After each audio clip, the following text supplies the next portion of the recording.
이제 곧 있으면 결말까지 얼마 안 남았는데요. 패스트로 풀리는 게 이렇게 아쉬울 수 있다는 걸 처음 느끼게 되었습니다. 정말 재미있게 보고 있는 저요. 리뷰 시작합니다. 그동안 서로 미워하기도 하고 싸우기도 하고 삐지고 오해하고 그러다 풀리는 과정 속에서 서로에 대한 신뢰가 쌓이고 정도 많이 쌓인 소교와 위소. 진정한 부부가 되기로 하며 두 사람은 서로의 마음까지도 확인하게 되었죠. 사실상 위험으로 인해 최대 위기가 올 것 같았으나 둘을 위해 변주로 떠나겠다 선언을 하는 위험. 물론 위소는 사촌형을 이렇게 보내기엔 힘들었습니다. 성 밖으로 나가는 위험에게 그가 변주에 간다고 해도 그가 원하는 것을 얻을 수 없다고 말하는 위소. 위험은 절대 변주의 군대로 위국을 침범하지 않겠다는 다짐을 하며 절제를 하고 떠나게 되는데요. 처음에 위험은 진짜 미친놈인가 싶었는데 왜 이렇게 짠한지 모르겠네요. 대신 조모를 잘 돌봐달라고 부탁하는 위험. 결국 위험을 잡지 못했고 위소는 슬픔에 빠졌는데요. 늘 자신이 좋아하는 사람들이 결국 다 떠난다고 말하며 슬퍼하는 위소. 그의 곁에는 아직 소교와 조모 그리고 뭐가 있다며 계속 곁에 있겠다고 말해주는 소교. 그러면서 이번 유언비어로 유언을 이렇게 보낸 상황이 누군가 조정하고 있다고 생각을 하게 되는데 다음 날 위소는 옥루 부인을 불러 소교와 닮은 여자를 아냐 추궁을 하는데 이번 사건에 대해 할 말이 없냐 묻지만 끝까지 모르는 척하는 옥루 부인. 소 자신도 모두 자백을 했다 말하죠. 이전 맥종 사건, 소교의 유언비어까지 모두 옥루 부인의 지심을 밝혔죠. 소교 닮은 여자와 소 자신은 결국 사형에 처하고 위소는 형은 그녀를 사랑했기에 결혼을 한 것이라 말하며 그녀의 이마 모라는 이미 가짜라는 것을 알고 있다 알려줍니다.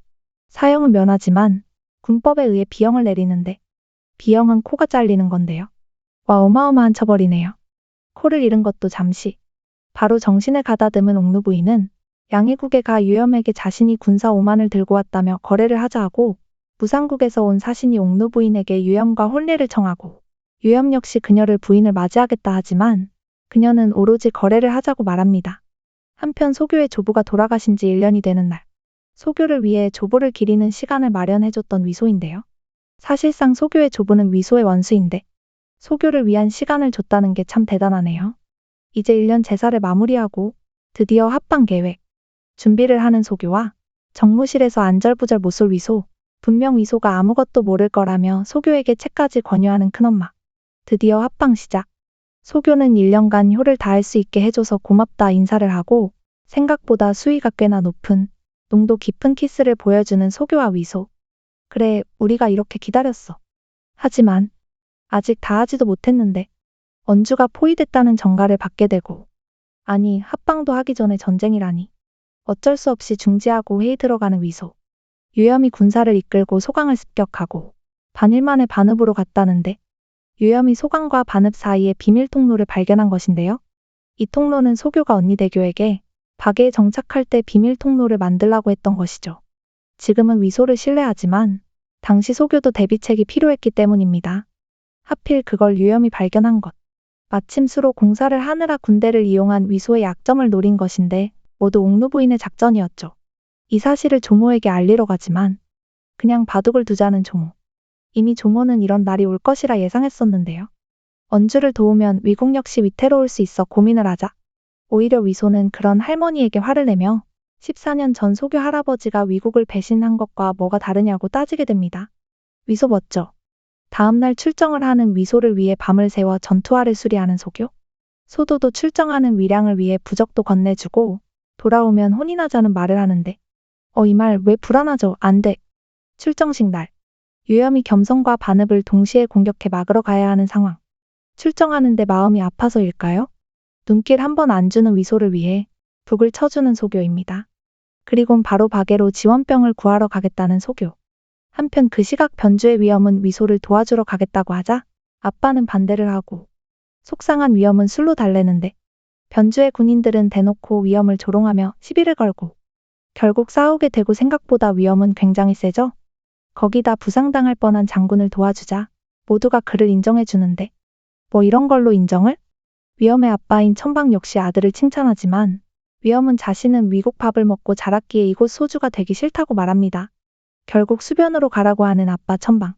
한편 양해국의 유염이 렴성과 반읍을 동시에 공격하는 상황에서 반읍으로 향한 위소. 위소의 2만 군을 기다리는 유염의 10만 군, 엄청난 차이가 있는데 박해에 가서 대교에게 형부 비체를 거론하며 도움을 요청하는 소교. 어서 위소를 돕기 위한 군대를 데리고 가야 하는데 대교는 자신이 사랑하는 소교를 위해 목숨을 걸 수 있지만 그런 소교를 위해 자신이 사랑하는 비체에게 목숨을 걸게 할 수 없다고 거절하죠. 아, 냉정해 보이지만 사실 맞는 말이긴 해서 뭐라 원망도 할 수 없는 소교죠. 그저 뱃속의 아이만 기원해주고 돌아오는데 형부인 비체에게도 아무 말도 안 하는 소교. 소교는 자신의 집안을 위해 위소를 희생시킨 자신을 탓할 수밖에 없는데요. 마음이 아프네요. 위소는 드디어 반읍 앞에 도착. 다음날 공격할 예정인데요. 반읍이 생각보다 공략이 어려운 성이라 유염 역시 애를 먹고 있는 상황. 소교가 데리고 올 지원군만 기다리는 위소. 한편 대교와 작별하고 나오는 길. 아이들의 물장난 소리를 듣게 된 소교. 똑똑이 소교는 아이디어를 내는데 지원군이 없으니 만들어 놓은 물길을 이용하기로 합니다. 전쟁이 시작되고 싸우고 돌아와 소교를 떠올리는 위소. 유염도 후방에서 공격하는 위소를 막을 준비를 완료하고 그 사이 수로의 댐을 무너뜨리는 작전을 실행하는 소교. 함께 온 군인들과 제방을 쌓아서 불을 질러 무너뜨리고 유염의 지원군이 강을 건너려는 순간 건너편에 서서 혼자 지원병들을 자극하는 소교. 빨리 소교를 잡아야 한다는 생각을 하도록 꾸민 것인데요. 그렇게 강물로 뛰어들었던 지원병들은 빨라지는 물길 때문에 결국 몰살되어 버립니다. 소식을 들은 유염은 결국 퇴각을 하게 되고 이기게 된 위소. 교자 역시도 렴성에서 이기게 되었는데요. 아직 소교의 계략으로 이긴 줄은 모르고 있는 위소는 당연히 박해의 비체가 지원병을 데리고 온 줄 알고 있죠. 퇴각 중 비체를 만나게 되면서 위소는 소교의 전략 덕분에 이겼다는 사실을 알게 될 텐데요. 전쟁 속에서도 서로를 향한 마음만은 그대로인 것 같아 다행입니다. 우리가 그렇게 기다리고 기다리던 합방이 전쟁 때문에 실패로 돌아가고 지내질만 하면 왜? 작가님 우리랑 밀당 잘하시네요. 31회에서는 두 사람의 귀여운 잠옷신이 있는 걸로 봐선 저희가 기대해도 좋겠죠? 케미가 생각보다 너무 좋은 소교와 위소.